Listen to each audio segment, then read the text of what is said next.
Hi అండి, అందరికీ నమస్కారం. బాగున్నారండి? మేము కూడా చాలా బాగున్నాము.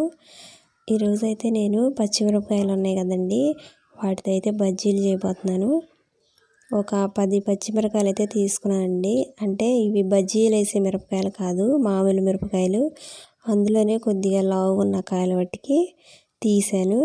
ఇవన్నీ అయితే శుభ్రంగా కడిగి మధ్యలో అయితే ఇట్లా ఘాట్లు పెడుతున్నానండి. ఘాట్లు పెట్టి లోపల ఉన్నాయి కదా విత్తనాలు, అవన్నీ అయితే తీసేస్తున్నాను. అసలు కాయలు చిన్నగా ఉన్నాయి కానీ చాలా మంట అయితే వస్తున్నాయి. లోపల విత్తనాలన్నీ తీసినా కానీ చాలా అయితే మంటగా ఉంది. ఇంక వీటన్నిటికైతే ఇట్లా ఘాట్లు పెట్టి లోపల విత్తనాలు మొత్తం క్లియర్గా అయితే తీసేసాను. ఇవి సగం సగం బజ్జీలు అయితే వేద్దాం అనుకున్నాను, కానీ ఇవి కాయలు చిన్నగా ఉన్నాయి కదా, మళ్ళీ ఇంకా బాగోవని చెప్పేసి వేస్తున్నాను. ఇంతే ఫుల్ కాయ మొత్తం వేస్తున్నాను. లోపల అన్న విత్తనాలన్నీ అయితే తీసేస్తున్నానండి. విత్తనాలు తీసినా కానీ ఈ పచ్చిమిరపకాయలు మాత్రం చాలా మంటగా అయితే ఉన్నాయి. ఇంకా బంగాళదుంపలు కూడా నేను ఒక 2 అయితే కట్ చేశానండి. బంగాళదుంపలు, పచ్చిమిరపకాయలు రెండిటితో అయితే బజ్జీలు వేస్తున్నాను. అచ్చంగా పచ్చిమిరపకాయలు వేసినా కానీ తినటానికి మంటగా ఉంటాయి అని చెప్పేసి నేను పచ్చిమిరపకాయలను బంగాళదుంపలతో కూడా నేను బజ్జీలు వేస్తున్నాను. ఇంక ఈ మిరపకాయలు అసలు ఈ పచ్చిమిరపకాయలు వేసి నేను చాలా సంవత్సరాలు అయితే అవుతుంది. ఎప్పుడు వేయలేదండి, అంత ఇంట్రెస్ట్ ఏమి ఉండదు. కానీ ఇప్పుడు ఎందుకు పిల్లలు అడిగారని చెప్పేసి నేనైతే ఇంకా బజ్జీ మిరపకాయలు ఇంకా బంగాళదుంప బజ్జీలు అయితే వేస్తున్నాను. అందుకే నేను పచ్చిమిరపకాయలు కొన్ని తీసుకున్నాను, ఒక 10 తీసుకున్నానండి. ఇంక ఇవన్నీ అయితే ఘాట్లు పెట్టి పక్కన పెట్టాను. అందులోకి కొద్దిగా వాము ఉండిద్ది కదా, అదైతే ఇట్లా నలిపేసేసి వేస్తున్నాను. కొద్దిగా పిండి ఉంది కదా, శనగపిండి, ఆ శనగపిండి కూడా కొద్దిగా తీసుకొని అందులో ఈ వాము కొద్దిగా వేసేసి మొత్తం కలిపి, ఇప్పుడు ఇవి ఉన్నాయి కదా పచ్చిమిరపకాయలు, ఈ పచ్చిమిరపకాయల్లో అయితే పచ్చిమిరపకాయల లోపల ఇవంతా ఈ పిండి లోపల వేస్తే కొద్దిగా మంట తగ్గిద్ది అండి. ఇక అందుకని చెప్పేసి లోపలైతే మొత్తం ఘాట్లు పెట్టాం కదా, అందులో పెట్టేస్తాను ఈ పిండను. ఇది నేనైతే ఒక 1/4 కేజీ పిండి మొత్తం అయితే జల్లించి తీసుకున్నాను. 1/4 కేజీ పిండి మొత్తం నేను కలుపుతున్నానండి. అడుగునైతే కొద్దిగా ఉంచాను, అంటే పిండి ఒకవేళ వాటర్ ఎక్కువైతే మళ్ళీ కలుపుకోవడానికి కాస్త అయితే ఉంచాను అంతే. ఇంకా 1/4 కేజీ పిండి మొత్తం తీసుకొని అయితే కలుపుతున్నాను. ఇందులో కొద్దిగా అయితే సాల్ట్ వేస్తున్నాను, తగినంత అయితే వేసానండి. కొద్దిగా అయితే పసుపు వేస్తున్నాను. పసుపు మన ఇష్టం అండి, వేసుకుంటే వేసుకోవచ్చు, లేకపోతే లేదు. నేనైతే కొద్దిగా పసుపు కూడా వేసాను. కొద్దిగా కారం కూడా అయితే వేస్తున్నాను. కారం కూడా కొద్దిగా వేసేసి మొత్తం కలిపేస్తే సరిపోద్ది. వాము ఉండిద్ది కదా, వాము కూడా కొద్దిగా అది మొత్తం నలిపేసి చేత్తో వాము కూడా కొద్దిగా అయితే వేసానండి. లోపల పచ్చిమిరపకాయలో పెట్టుకోవడానికి కూడా కొద్దిగా వాము ఇందాక ఆల్రెడీ పెట్టే కాబట్టి నేను ఇప్పుడు కొద్దిగా వేస్తున్నాను పిండిలోకి. ఇప్పుడు శనగపిండిని వాము కలిపించే కదండి, అది మొత్తం అయితే ఇంకా ఈ పచ్చిమిరపకాయల లోపలైతే కొద్దిగా అయితే వేస్తున్నాను. ఎక్కువ అవసరం లేదు, లైట్గా అటు ఇటు అంచులు పూస్తే సరిపోతుంది లోపలైతే. ఇంక ఈ మొత్తం అయితే ఈ 10 కాయలకి అట్లా పెట్టేసి పక్కన పెట్టేశాను. అలాగే బంగాళదుంపలు కూడా కొన్ని 2 కాయలే కోసానండి, తొక్క తీయని అవసరం లేదు, డైరెక్ట్గా మనం వేసేసుకోవచ్చు.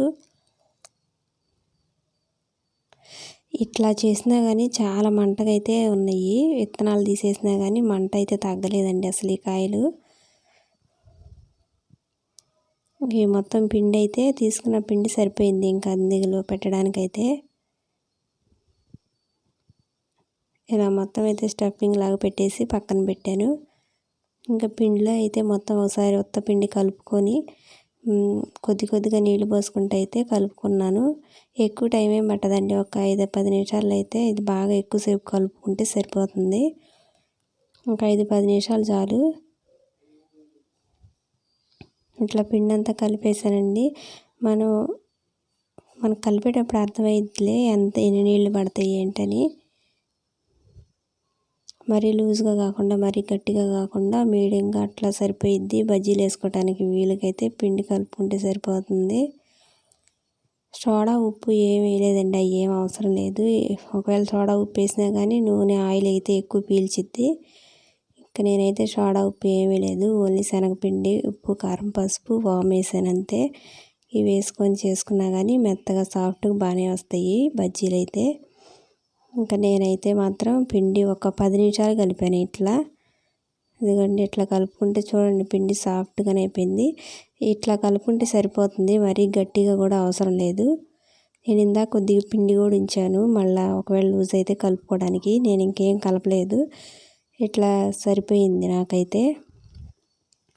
పొయ్యి మీద అయితే ఒక డేక్షా పెట్టి అయితే ఆయిల్ అయితే వేస్తున్నానండి.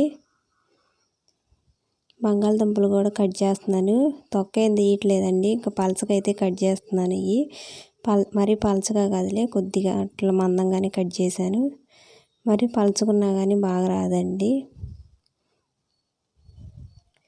అందుకని చెప్పేసి నేను కొద్దిగా మందంగా అయితే కట్ చేసేసాను. నేను ఇప్పుడు ప్రస్తుతానికి ఒకటే అయితే కట్ చేశానండి, తర్వాత కొద్దిగా పిండి మిగిలిందని ఇంకో బంగాళదుంప కూడా కట్ చేసేసాను. ముందుగా నేనైతే పచ్చిమిర్చి బజ్జీలు అయితే వేస్తున్నాను. పిండి కాస్త లూజ్గా ఉంది కదా, అందుకని చెప్పేసి బాగా లావుగా రావండి, లైట్గా ముంచేసి అందులో వేసేయటమేక. పిండి బాగా మందంగా ఉంటే లావుగా అయితే వస్తాయి. నేనైతే చాలా పలచగా అయితే వేసాను. ఇంక ఇలా మొత్తం అయితే తీసి అందులో వేసేసానండి. ఫస్ట్ అయితే నేను 4-5 వేసాను, తర్వాత కొంచెం ఎక్కువైతే వేసా. ఇంక మొత్తం అటు ఇటు అయితే ఫ్రై చేసుకుంటే సరిపోతుంది. ఆయిల్ మాత్రం బాగా వేడెక్కినాక వేయాలి, ముందులే అవి వేడెక్కాక ముందే వేస్తే సరిగ్గా కాలవు. ఆయిల్ బాగా వేడెక్కిన తర్వాత వేసా కదా, ఈ వెంటనే అయితే పొంగుతూ వచ్చేస్తాయి పైకి. ఇవి కొద్దిగా లైట్గా ఎర్రగా అయితే చాలండి, ఎక్కువ అయితే అవసరం లేదు. ఇంకా ఫస్ట్ సారి వేసేసినవి అయితే నేను తీసి పక్కన పెట్టేస్తున్నాను, మళ్ళీ ఇంకోసారి అయితే వేసేస్తున్నానండి.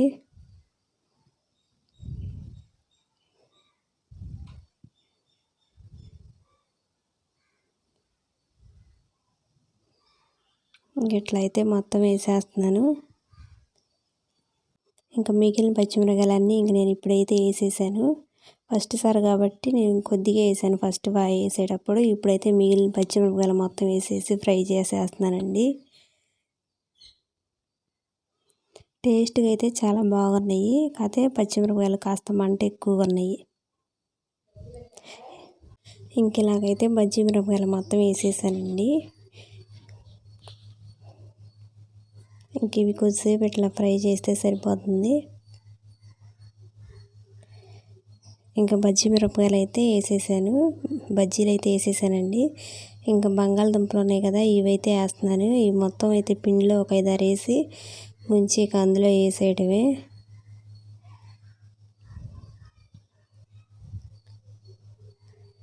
ఇవి కొంచెం జాగ్రత్తగా వేయాలండి, లేకపోతే ఇంకా చిందుతుంది.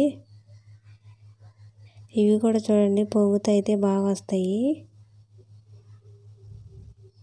ఇంకా బంగాళదుంపల బజ్జీలు కూడా అయిపోతున్నాయి. పచ్చిమిరపకాయల బజ్జీల కన్నా బంగాళదుంప బజ్జీలు బాగానే టేస్ట్గా ఉంటాయండి, పిల్లలు కూడా అవి ఎక్కువ తింటారు. మంట లేకుండా ఉంటే అవి కూడా బాగానే ఉంటాయి, కాకపోతే ఇవి మంట తక్కువ కాబట్టి పిల్లలు అయితే బంగాళదుంప బజ్జీలే ఎక్కువ తింటారు.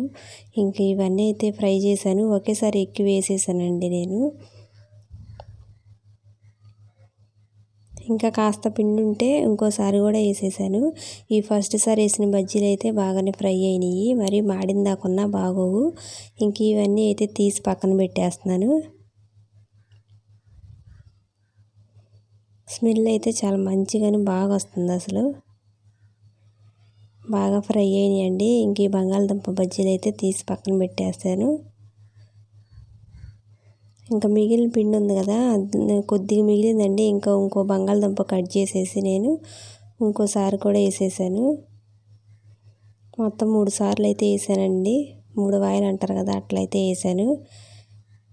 అడుగును కొద్దిగా ఉందని చెప్పి ఒక బంగాళదుంప కట్ చేసి మిగతాయి కూడా వేసేసానండి. ఇందులోకి కొన్ని ఉల్లిపాయలు కూడా కట్ చేసుకొని వేసుకుంటే తినటానికైతే బాగుంటాయి. ఇంకా మిగిలిన పిండి అంతా నేను ఇంక ఇట్లా వేసేసాను. బంగాళదుంప బజ్జీలే ఎక్కువైనాయండి. ఇంకా పచ్చిమిరపకాయల కన్నా బంగాళదుంప బజ్జీలే ఎక్కువ వచ్చినాయి. ఇంకా టేస్ట్ కూడా పిల్లలకైతే బాగా నచ్చిందంట. బంగాళదుంప బజ్జీలే బాగున్నాయి అయితే అన్నారు. ఇంకా నేనైతే ఒక పెద్ద సైజు ఉల్లిపాయ తీసుకొని కట్ చేస్తున్నాను. కొద్దిగా సన్న ముక్కలు కట్ చేస్తున్నానండి. ఇవైతే బజ్జీల్లో నంచుకోవటానికి బాగుంటాయి కదా, ఇక అందుకని చెప్పేసి సన్న ముక్కలు కట్ చేసేసి బజ్జీల్లో అయితే వేసాను. చాలా సన్న ముక్కలు అయితే కట్ చేశాను. చాలా రోజుల తర్వాత అయితే ఇట్లా బజ్జీలు అయితే చేశానండి. చాలా బాగా అయితే వచ్చినాయి. నాకు కూడా బంగాళదుంప బజ్జీలే నచ్చినాయి. పచ్చిమిరపకాయల బజ్జీలు బాగున్నాయి, టేస్ట్ బాగుంది, కానీ కాస్త అయితే మంటగా ఉన్నాయి.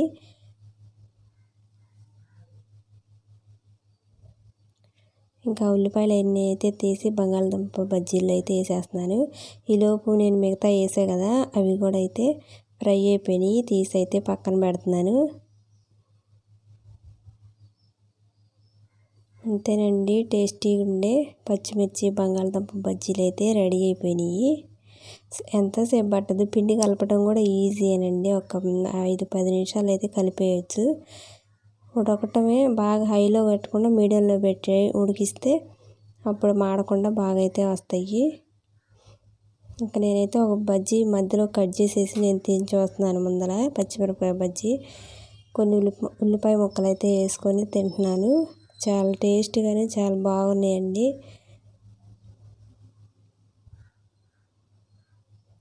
కొత్తగా ఎవరైనా మా ఛానల్ని చూస్తున్నా ఆల్రెడీ చూసేవాళ్ళు వీడియోని లైక్ చేసి అలాగే సబ్స్క్రైబ్ చేస్తారని అయితే అనుకుంటున్నాను.